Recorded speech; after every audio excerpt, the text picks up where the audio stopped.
So words are important, and we live in an age like I'm reminded of games like Words with Friends or Scrabble, and the stronger the word, the more points, and you win. And I think that's a good description of how words are being used and dropped in our culture right now. And there's this really cool passage that relates to when Jesus goes in. One of the times he goes into the temple and he begins to clear out the temple and drive people out. It says that in Luke 19:45 that the chief priests and the teachers of the law they started to meet together and figure out a way to try to kill him. And so they were strategizing on how they could kill him.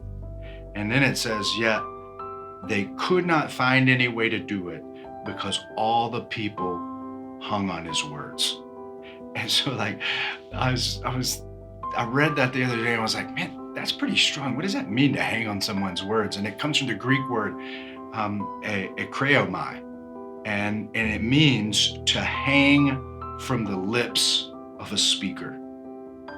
And so like what's happening right now is people are choosing whose lips they hang from, and it's quite obvious. And things are being said that are like volatile and like vindictive, and it's kind of blows me away because I look at this and I go, man, there were people trying to kill Jesus and they couldn't kill Jesus because so many people hung on the words that fell from his lips.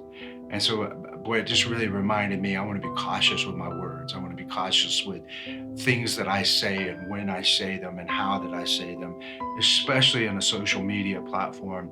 When I say something, I want to say something first and foremost that is obvious that I'm hanging on the lips of Jesus.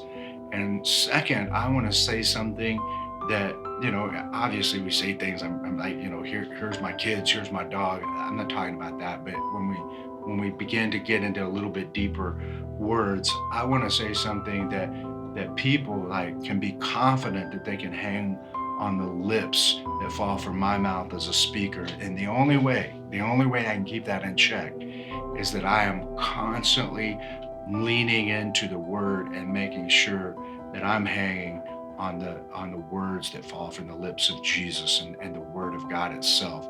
And as I do that, I find that, man, I'm able to be careful with my own words. So I'd encourage you today, man, like be careful with your words because they always show you whose lips you're hanging from.